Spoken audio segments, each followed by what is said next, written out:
할렐루야, 할렐루야. 한 주간도 주님의 은혜와 보호 아래 있다가 이렇게 사부 예배에 오신 여러분들을 주님의 이름으로 환영하고 축복합니다. 이 시간 주님께서 여러분들을 위해 예배하신 이 말씀 가운데 회복과 이 말씀 가운데 참된 능력을 공급받는 귀한 시간 되시기를 주님의 이름으로 축복합니다. 여러분 혹시 무언가를 위해서 기다려 본 적 있나요? 여러분 무언가를 위해서 기다리거나 아니면 혹은 기다리지 않더라도 일상 가운데 어떤 이 지루함을 넘어서 좀 이 지겨움이 느껴질 그런 타이밍이 있는 것 같습니다. 여러분 어제까지 한 일주일 정도 계속적으로 비가 왔죠. 저는 왠지 모르게 이번 주간에 있었던 그 비가 참 하나님께 죄송스러운 말씀이지만 지겨웠습니다. 이 비가 이게 수직으로 떨어지는 것이 아니라 또 수평으로 누워서 내리니까 우산도 소용이 없더라고요. 비인 것 같기도 하고 아주 얇은 그 쌀액이라 합니까? 눈 같기도 하고 추웠어요. 분명히 영하가 아닌데 영상 한 3도에서 8도까지 그렇게 뭐 된 것 같은데 참 춥더라고요.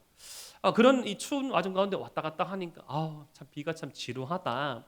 비가 참 이렇게 참 많은 것들을 참 이렇게 힘들게 하고 어렵게 하는구나라는 또 생각을 하면서도 하지만 이 비가 그치면 봄이 오겠지. 늦은 겨울 비겠지. 그리고 이런 봄을 준비하고 있는 봄 비겠지. 겨울이 이 끝마칠 때쯤 봄을 기다리지요. 여러분들 어떤 인생의 항로, 인생의 여정 가운데 기다림이 있을 줄 압니다. 근데 그 기다림을 두고 여러분들 어떠한 감정을 느꼈습니까?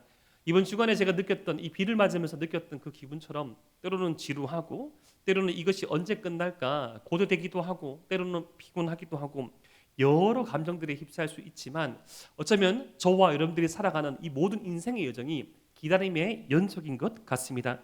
특별히 이 기다림의 연속 가운데 우리 한 사람 한 사람이 하나님 앞에서 우리 스스로 필요한 것들이 있습니다. 무언가들을 필요한 것들, 무언가들을 이루기 위해서 준비하고 시도하는 것들. 근데 이 필요하고 준비하고 시도하는 것들이 이루어지고 채워지는 것이 단순한 우리의 삶의 어떤 행복이 아니라 하나님께서 그 모든 모자람들을 궁극적으로 채워 주시는데 그것을 바로 신앙의 세계에서는 이 구원이 완성된다고 말씀하지요. 사랑하는 에바라비 청년 여러분, 이미 구원받았지만 받은 이 구원을 완성해가는 저와 여러분들의 생애 가운데 하나님께서 소중한 어떤 소원과 간구를 품게 하시는데 그 소원과 간구를 이루어가시는 하나님의 은혜 안에 거하기를 꿈꾸는 저와 여러분 되시기를 주님의 이름으로 축복합니다. 이 룻이 오늘 말씀에 나오는 룻이 그런 기다림 가운데 지금 오늘 본문에 등장하는 이 룻의 모습은 가장 어두운 길을 걷고 있습니다. 룻은 지난주 말씀에 의하면 이 시어머니의 어떤 이야기도 하고 자신의 바람과 결단이기도 하고 어쩌면 좀 불가능한 것처럼 보이지만 이 자신의 이 가문의 기업을 이을 자 중에 한 명인 보아스에게 어떤 이 자신의 마음을 표현해가는 그 여정 가운데 오늘 말씀이 시작되고 있습니다. 오늘 6절 말씀 보니까 그가 타작마당으로 내려가서라는 말씀이 나옵니다. 이 타작마당, 보아스가 가지고 있는 이 타작마당에 룻이 이제 찾아가는 것이죠. 어쩌면 가장 캄캄하고 어두웠던 길이기도 합니다. 시어머니의 부탁이기도 하지만 자신의 자원이죠.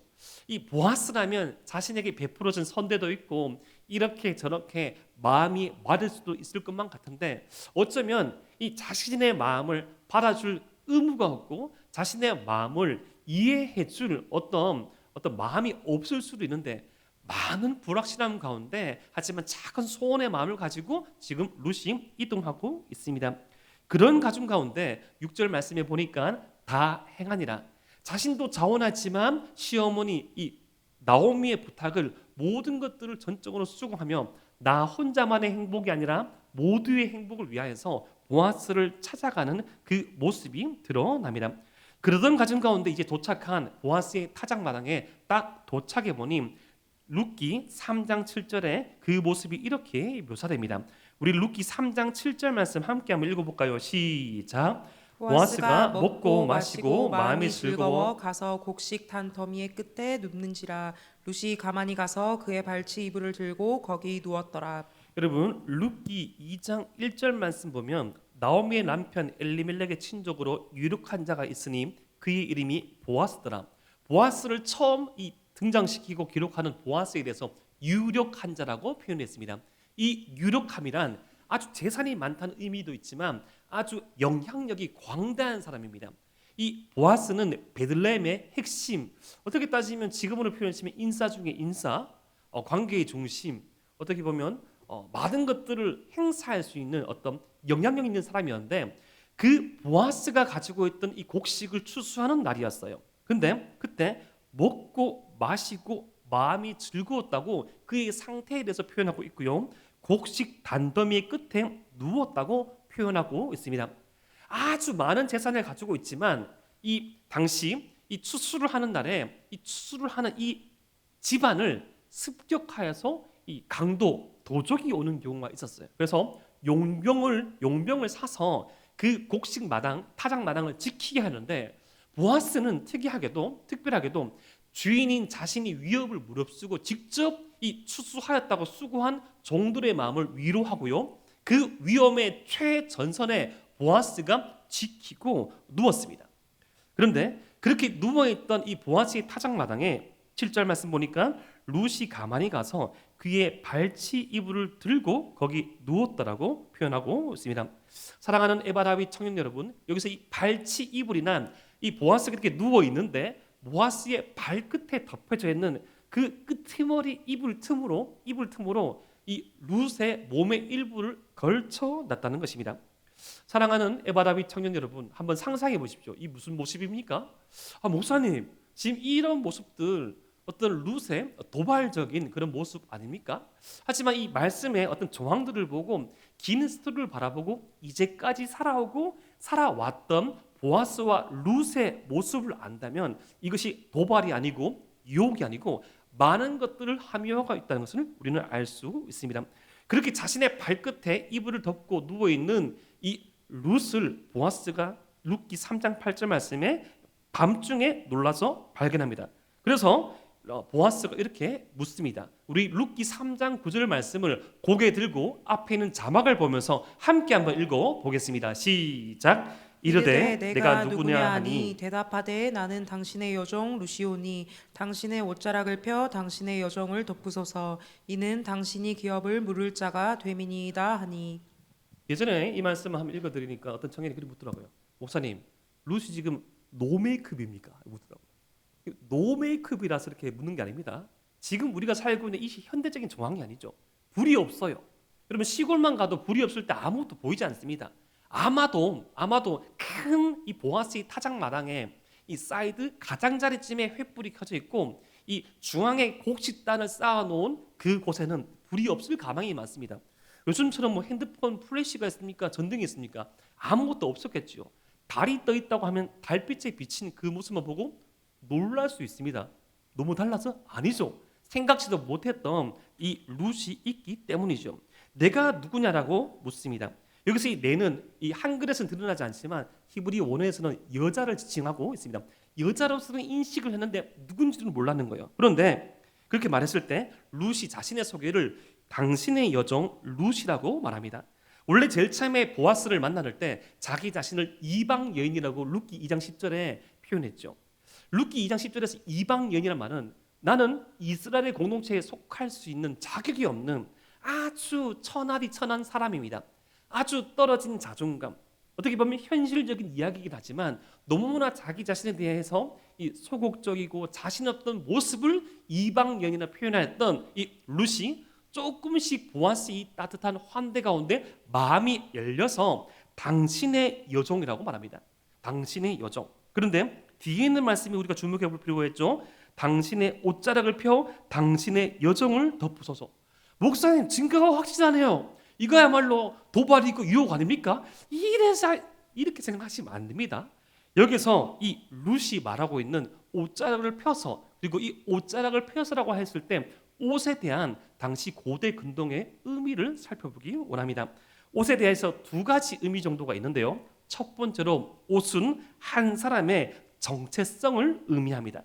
그리고 한 가문의 집을 대표하기도 합니다. 신명기 24장 12절과 13절 말씀을 보면 이 옷은 그 사람이 걸치고 있는 옷은 그 사람 자체입니다. 뺏지 말라라고 율법에 명시되어 있습니다.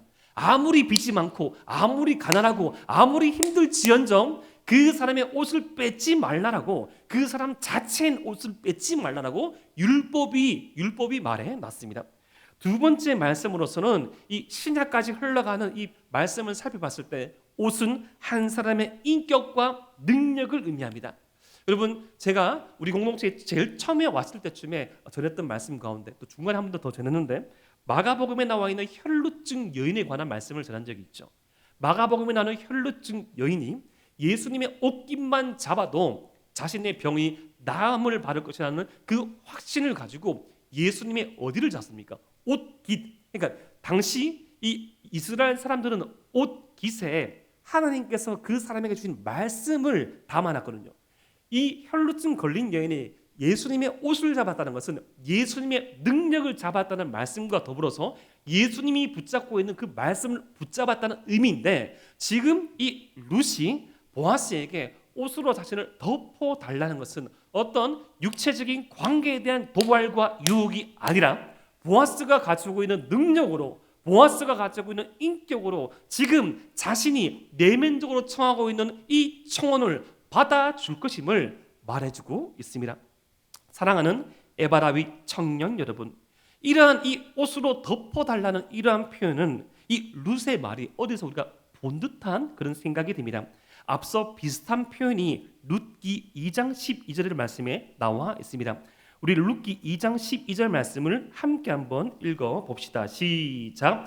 여호와께서 내가 행한 일에 보답하시기를 원하며 이스라엘의 하나님 여호와께서 그의 날개 아래에 보호를 받으러 온 내게 온전한 상 주시기를 원하노라 하는지라. 지금 룻은 자신과 보아스가 제일 처음 만났을 때 보아스가 자신을 바라보고 나는 너가 어떤 사람인지 알고 있다. 시어머니 나오미에게 행한 그 은혜가 무엇인지 알고 있고, 지금 너는 룻은 단순히 시어머니가 좋아서 모압을 버리고 오는 것이 아니라 여호와의 날개 아래, 하나님의 보호 아래, 하나님의 은혜 아래 거하기 위해서 나온 사람 아니냐. 이 말을 너무나 감명 있게 들었고 너무나 가슴에 새겨 들었던 이 룻이 그 말을 인용하여서 지금 프로포즈, 자신의 마음을 표현하고 있는 것입니다. 아마도 이런 말이 생각되시죠? 맞습니다. 보아스 씨. 저는 보아스 씨가 참 좋고 보아스 씨에게 호감도 있지만 이 보아스 가운데, 당신 가운데 함께 하신 하나님의 은혜를 더욱더 알기 원합니다. 당신과 같은 사람 만나서 내 인생이 펴지고 편리해지고 우리 시어머니가 유복해지는 거, 그것도 어쩌면 조건 중에 하나가 있을 수 있지만 그것과는 비교할 수 없이 가장 내게 중요한 것은 당신과 함께 하시는 그 하나님을 더 깊이 알아가고 싶습니다. 맞습니다. 저는 당신과의 그 만남을 통하여서 그리고 내게 허락하신 이 하나님의 은혜를 더욱더 깊이 알아가기 위하여서 당신께 나아왔습니다. 라는 말이 이 보아스의 옷으로 자신을 덮어달라는 그런 말 가운데 함유되고 있습니다. 다음으로 이 말씀 가운데 옷을 덮어달라는 말 가운데 두 번째로 이해할 것이 있습니다. 그것은 바로 기업 물을 자란 말입니다. 룻기 3장 9절 뒤에 보니까 당신이 기업 물을 자가 됨이니다라고 룻이 보아스에게 말합니다.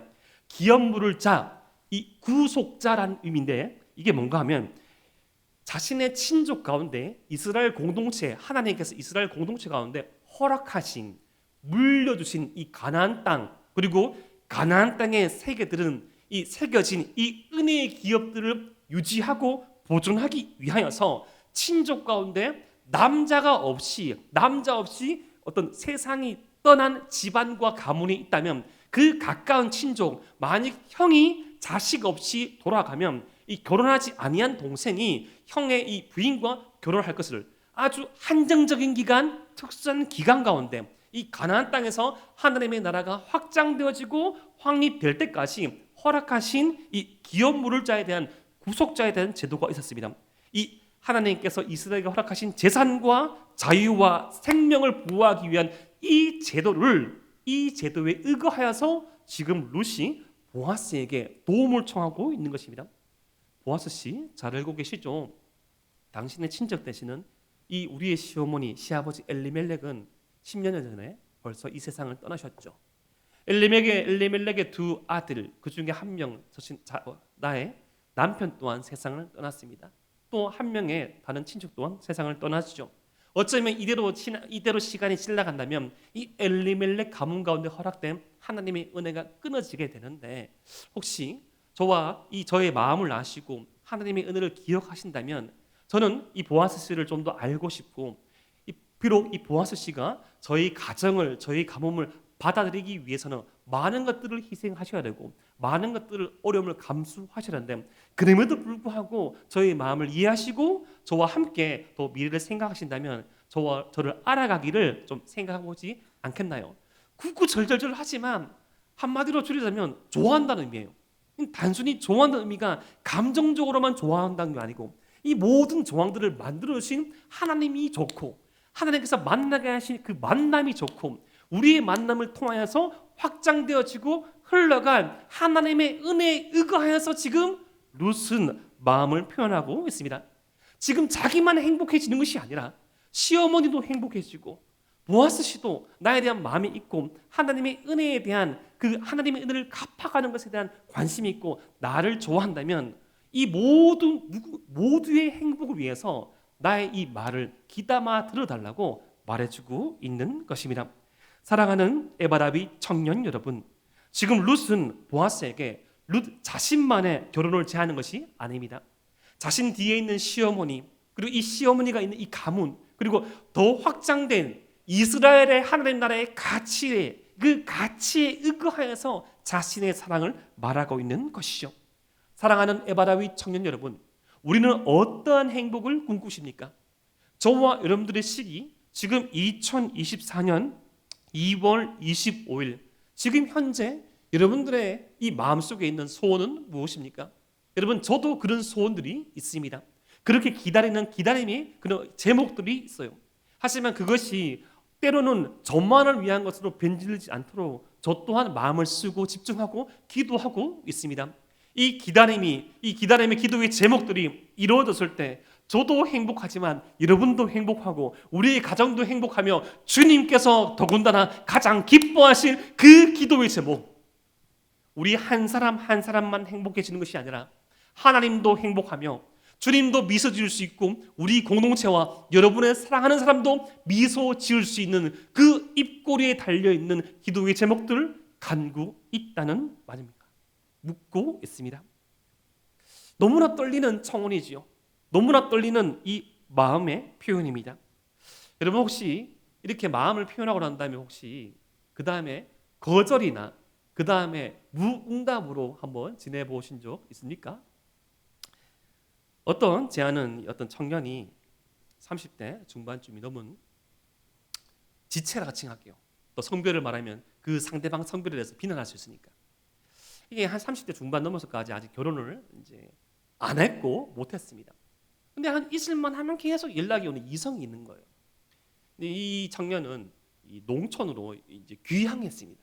농촌에 대한 삶에 대한 그런 바람이 있어서 뭐 이렇게 열심히 일하는 게 있어가지고 또 자기 나름대로의 어떤 농촌에 약간 조그마한 집을 지어놓고 이렇게 부모님이 약간 모시면서 왔다 갔다 일을 하고 있는데 이렇게 잊을만 하면 연락이 오는 이성이 있는 거예요. 근데 이제 작년 연말쯤 결혼을 하고 싶다, 결혼을 해야겠다는 생각이 들어가지고 주변을 한번 살펴봤대요. 내게 정기적으로 비정기적으로 가장 많은 마음을 표현하는 사람이 누가 있을까?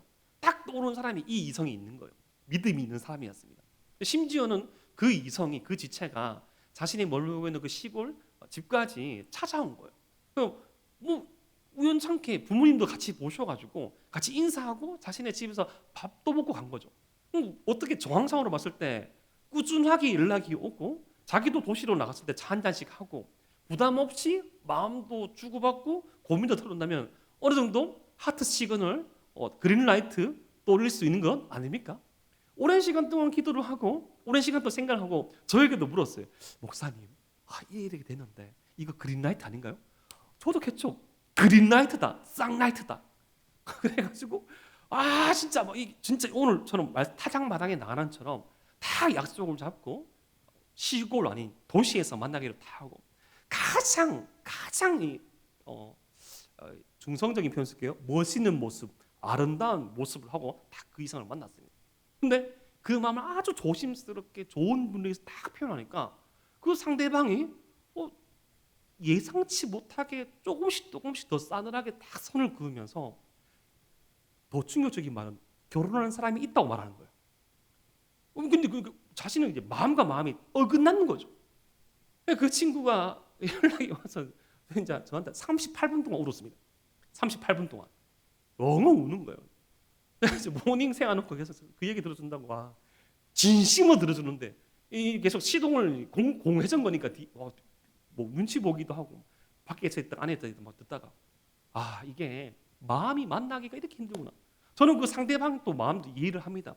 진짜 그러니까 선의를 가지고 이성적인 감정이 얼만큼 있는지는 모르겠지만 그냥 생각이 났고 그냥 좋은 사람이라서 연락을 했고 그냥 어떻게 우연찮게 거기 가서 만나서 밥을 한 끼 먹었을 뿐인데 근데 한 번도 물어보진 않았대요. 그 남자 죄송합니다.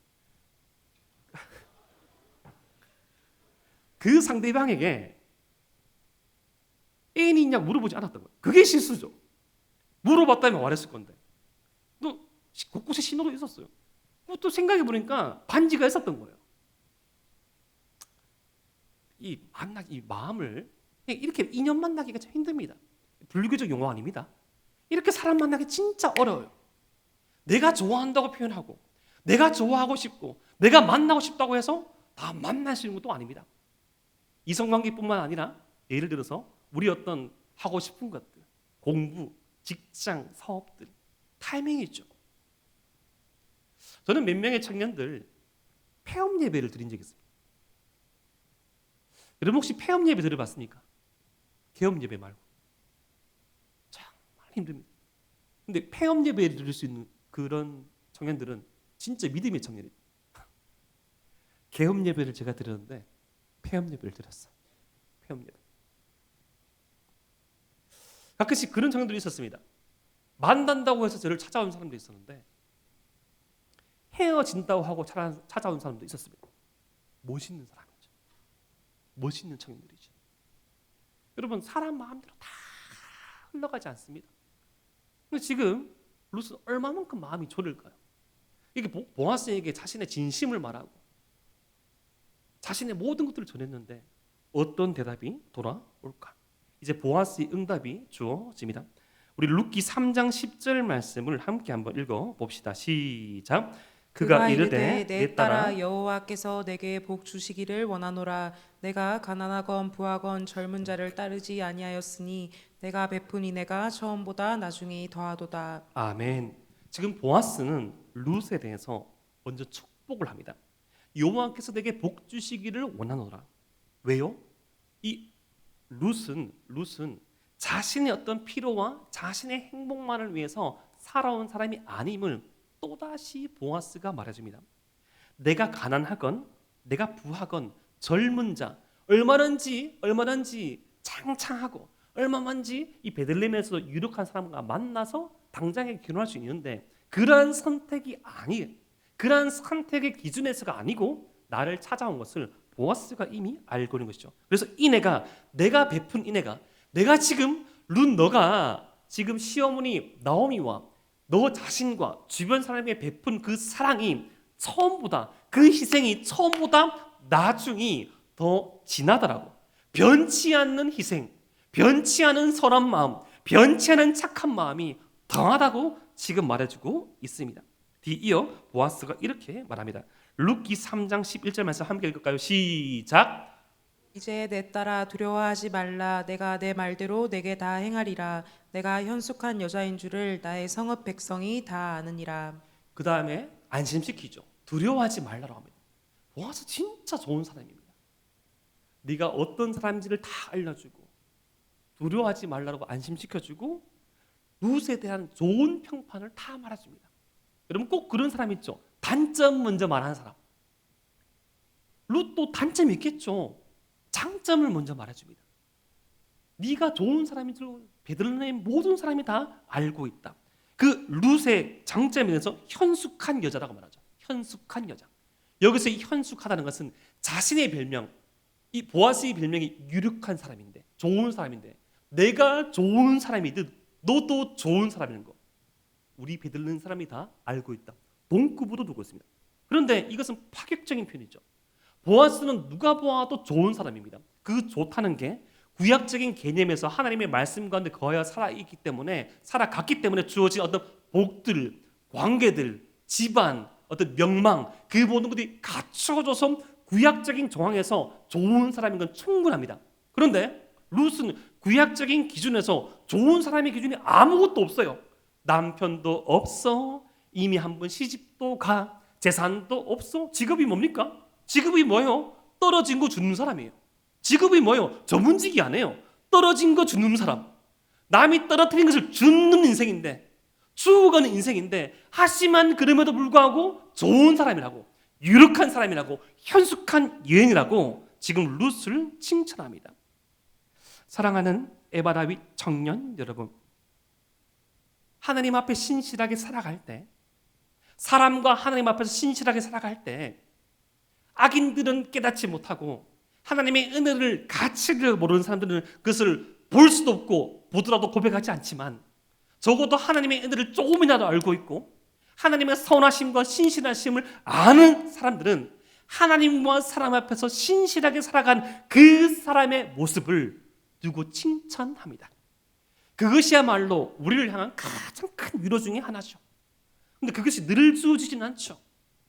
저와 여러분들은 너무 연약한 인간에게 너무나 많은 경우에 칭찬보다는 단점을 먼저 말하며, 꼭 무슨 행사를 해도, 이래서 우리 에바다의 수련은 너무나 좋아하는데 칭찬을 먼저 할 수 있는데, 그때 봤어? 너무 건조했어. 내 피부가 너무, 내 교회에서 사는데 너무 건조해가지고 쭈글쭈글해진 거야. 원래 그런데 막. 그런 게 있다는 게 아니고, 여러분, 장점을 말하시는데 단점 먼저 말하고, 나 이거 사라다 못 먹는데, 사라다 반찬으로 나왔어. 내가 나 혼자 는지 모릅니다. 단점만 먼저 말한 게 아니라. 대부분 저와 여러분들은 그렇게 표현하죠. 하지만 하나님의 은혜를 안다면 하나님과 사람 앞에서 신실하게 살아간 그 사람에 대한 진실된 축복과 진실된 칭찬은 그 사람을 춤추게 하고 살아나게 한다는 것을 우리가 깨닫고, 그러한 칭찬과 감사와 은혜의 말들이 넘쳐나는 에바라윗 공동체 되기를 주님의 이름으로 축복합니다.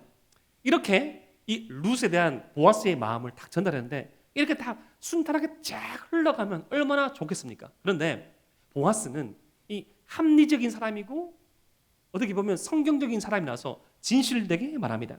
생각지 못한 어려움을 12절 말씀 통해서 룻에게 말하죠. 뭔고 하면 지금 보아스와 룻 사이에 어느 한 친척이 더 있다는 겁니다. 우리가 이렇게 만나기 위해서는 중간에 이 기업 물을 자, 구속자의 권리를 행사할 수 있는 법적인 지위를 가지고 있는 사람이 한 명 더 있다는 거죠. 이 사람이 룻과의 결혼을 포기해야지, 룻과의 만남을 표기해야지 그 누가 보기에도 떳떳한 결혼, 그 누가 보기에도 떳떳한 만남을 이룰 수 있다는 겁니다. 그런데 여러분, 이것은 말씀이 제정해 놓은 이 법도지 당시 룻기가 주어진 사기적 정황에서는 안 지켜도 됩니다. 왜냐하면 누가 봐도 제일 힘센 사람은 보아스거든요. 보아스가 베들레헴에서 가장 힘이 세고 가장 재산이 많고 가장 사람들의 인기를 누리고 있기 때문에 내가 룻을 좋아하면, 내가 이 룻 좋아하고 룻이 내게 청혼했다 말하면 그냥 결혼하면 되는 거예요. 한 사람 무시하고. 그런데 보아스는 그런 우를 범하지 않습니다. 사랑하는 에바라윗 청년 여러분, 우리가 사람을 만남에 있어서 넘지 말아야 할 선이 있습니다. 여러분, 결혼을 하지 않았더라면 그 사람에 대해서 절대 다 책임질 수 없습니다. 내가 사귀고 있는 남자친구, 내가 사귀고 있는 여자친구에 어떤 문제가 있을 수 있어요. 상처. 근데 예를 들어서 그 상처와 그 문제의 어려움이 가정이라 칩시다. 가정의 부모님께 받은 거라 칩시다. 근데 그거에 대해서 여자친구가, 남친구가 그 가정을 막 비난하면서 막 그 이성 친구한테 말하면서 가정의 모습도 나와! 인연을 끊어! 라고 말할 수 없는 것이죠. 절대 말해서는 안 됩니다. 너와 내가 사랑하기 때문에 결혼을 하지 않았음을 불구하고 우리는 하나가 될 수 있어. 더 가까이 지내야 돼. 절대 동거해서는 안 됩니다. 넘지 않을 선이 있는 거예요. 아무리 사랑하더라도, 아무리 합당하더라도 하나님의 말씀 안에서, 하나님의 진리 안에서 넘지 말할 선이 있는데, 보아스는 누가 봐도 넘어도 되는 선이었지만 그 선까지도 지킵니다. 사랑하는 에바라위 청년 여러분, 주님 안에서 넘지 말할 선을 넘지 마십시오. 여러분의 사랑도 중요하지만 더 중요한 것은 하나님의 은혜입니다. 하나님께서 우리에게 베푸르신 이 은혜보다, 말씀보다 더 귀한 것은 없습니다. 그런데 거기에 대해서 자꾸 합리화시키려고 하죠. 우린 사랑하니까, 내가 너를 제일 사랑하니까 제일 많이 이해해. 아니요. 결혼하지 않는 이상, 한 가정을 이루지 않는 이상 책임질 수 없습니다. 책임질 수 없어요. 이제 결혼하겠다 마음 먹으면 그것부터 시작인 거예요. 시작입니다. 절대 지금 이 연인 관계에 대해서, 어쩌면 연인 관계는 저는 모델 하우스로 표현합니다. 여러분, 모델 하우스에서 사는 사람 있습니까? 모델 하우스는 시행착오가 있습니다. 이런 것도 있고 저런 것도 있고. 그 다음에 주어진 결혼 관계가 중요한 거죠. 결혼식이 중요한 게 아닙니다. 결혼 관계가 중요합니다. 가정이 중요하고요. 제가 나중에 심도 깊게 다시금 말씀을 전하겠지만 절대 그런 우를 범해서는 안 됩니다. 과정이에요. 여정이에요.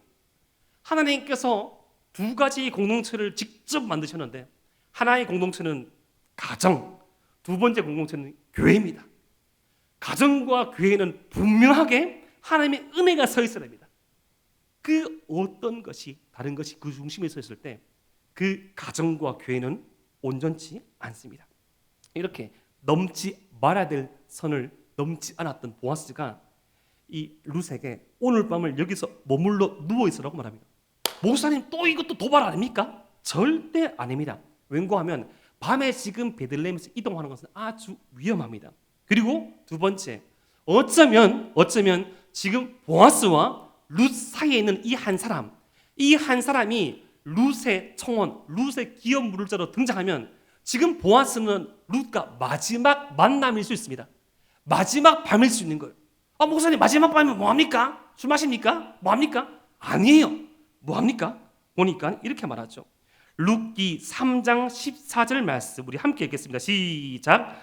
룻이 새벽까지 그의 발치에 누웠다가 사람이 서로 알아보기 어려울 때에 일어났으니 보아스가 말하기를 여인이 타작마당에 들어온 것을 사람이 알지 못하여야 할 것이라 하였습니다. 우리 15절 말씀도 함께 읽겠습니다. 시작. 보아스가 이르되 내 겉옷을 가져다가 그것을 펴서 잡으라 하매 그것을 펴서 잡으니 보리를 6번 회어 룻에게 지어주고 성읍으로 들어가니라. 보아스도 안 자고 룻도 안 자고 그 어떤 일도 없었고 딱 이렇게 걸을 수 있는 그때 보아스가 룻에게 이 큰 옷자락을 줘가지고 겉옷을 줘가지고 여기에 보리를 6번 담아줬습니다. 7번도 아니고 10번도 아니고 12번도 아니고 6번 이렇게 다른 사람 소문 안 나게 지켜주고 뭐 이야기는 할 수 있겠죠. 보고 있다가 가장 필요한 것들을 지어주고 집에 돌려보냅니다. 아마 한숨도 못 잔 보아스와 룻처럼 그 룻을 기다리던 시어머니 나오미 또한 한 잠도 못 잤을 것입니다. 그렇게 저 새벽 미명에 오고 있는 이 룻을 나오미가 알아보고 만나서 3장 10절 말씀에 내 딸아 어떻게 되었느냐 이렇게 물었을 때 룻이 있었던 일을 다 말하고 결정적인 말을 룻기 3장 17절 말씀에 이렇게 말합니다. 우리 함께 읽겠습니다. 시작. 이르되 그가 내게 이 보리를 6번 되어주며 이르기를 빈손으로 내 시어머니에게 가지 말라 하더이다 하니라. 아멘. 모압 출신인 룻은 그 6번의 의미를 알지 못했지만 이 나오미는 분명히 깨달았습니다. 그것을 분명히 깨닫고 룻기 3장 18절 말씀에 이렇게 고백합니다. 함께 읽겠습니다. 시작. 이에 시어머니가 이르되 내 딸아 이 사건이 어떻게 될지 알기까지 앉아있으라. 그 사람이 오늘 이 일을 성취하기 전에는 쉬지 아니하리라 하니라. 아멘. 여러분 6번 보리를 담아줬다는 그 말을 듣자마자 나오미가 안심하면서 내 딸아 이 사건이 어떻게 될지 나는 알고 있다. 그 사람이 오늘 이 일을 성취하기 전에는 쉬지 아니하리라. 여러분 이스라엘에서 6은 완전수 7에 하나가 모자란 숫자입니다. 그런데 이미 많은 재물과 재산을 가지고 있던 이 보아스가 룻에게 완전수 7에서 하나가 모자란 6번의 보리자루를 담아준 것은 나머지 한 가지를 채워나가겠다는 약조의 표시인 거죠. 룻, 당신의 마음을 받아들였고 당신의 생각도 내가 아는데 지금 당신과 나 사이에 한 사람이 있지만 이 사람이 당신에 대한 권리를 포기할지 않을지 모르지만 당신에 대한 이 마음은 만약에 이 사람이 포기한다면 내가 변치 않겠어. 당신 가운데 함께 하시는 하나님의 은혜를 내가 보았고 당신이 시어머니 나오미에게 베풀어진 그 은혜를 내가 알았고 비록 이 엘리멜렉 집안 가운데 있는 상처와 아픔과 눈물 또한 내가 알고 있지만 우리가 함께 이 상처와 아픔들을 극복해 나갈 수 있는 하나님의 은혜를 함께 기다립시다라는 그 사인이 6번의 이 보리자루 가운데 담겨있는 것을 나오미가 알고 그가 이 일을 성취하게 되는 쉬지 아니하라. 됐다. 보아스의 신실함, 보아스의 성실함, 하나님의 말씀의 은혜의 가치를 알고 너의 진심을 받아들이는 그 마음 내가 알겠다. 그리고 네가 좋았어. 보아스가 너를 사랑해서가 아니라 우리 모든 정황들 우연히와 마침내 사이에서 우리의 삶을 인도하시는 하나님의 은혜가 우리 가운데 있구나. 꼭 이 남자를 만나서 결혼해서 하지만 우리의 행복이 주어지는 것이 아니라 이렇게 저렇게 인도하시는 하나님의 은혜가 그치지 않구나. 하나님 감사합니다. 이렇게 끝나버릴 것만 같던 나의 인생인 줄 알았는데 이렇게도 인도해 나시네요. 꼭 이 사람이 아니더라도 보아스가 아니더라도 여호와의 날개로 피어에 나온 우리의 삶을 거두시는 하나님의 은혜를 알겠습니다. 라는 고백이 나오미의 고백인 것입니다. 사랑하는 에바라위 청년 여러분, 지금 이 말씀에서 이 보아스는 참된 우리의 인생의 구속되시는 예수님에 대한 예표입니다. 여러분, 너무나 신실하고 너무나 성실하고 너무나 은혜의 법표로기를 머지 않으시는 마지 않으시는 주님. 그런데 룻과 같은 결단과 행동이 필요하죠.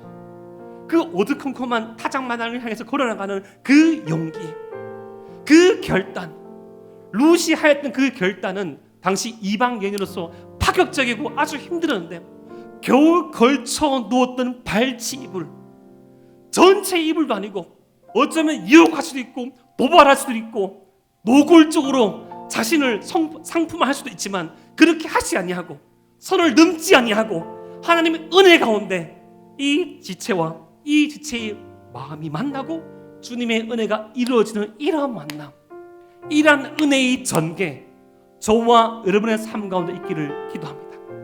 여러분, 무엇을 기다립니까? 무엇을 기다리며 오든 터널을 지나가고 있습니까? 여러분이 우리가 다다라야 될 그 타작마당은 어디입니까? 주님, 부족하고 힘들고 연약하고 모자란 저이지만 하나님의 은혜가 있는 곳, 하나님의 비전이 있는 곳, 하나님의 말씀이 있는 곳, 그것을 향해 나아갑니다. 주의 성소를 향해서 나아갑니다. 주의 은혜로 나를 덮어 주시옵소서. 우리가 한 것은 일이지만 우리에게 부어줄 은혜는 백이요 천이요 만인 줄 믿으시기 바랍니다. 하나님의 은혜에 대한 합당한 반응, 그 은혜의 가치를 알고 그 은혜를 향해서 하나님의 말씀과 법칙 아래서 그 선을 넘지 아니하고 합당한 길, 좌로나 우로나 치우치지 아니하고 주의 은혜 바라보며 나아갈 수 있는 저와 여러분 되시기를 주님의 이름으로 축복합니다. 기도드립니다.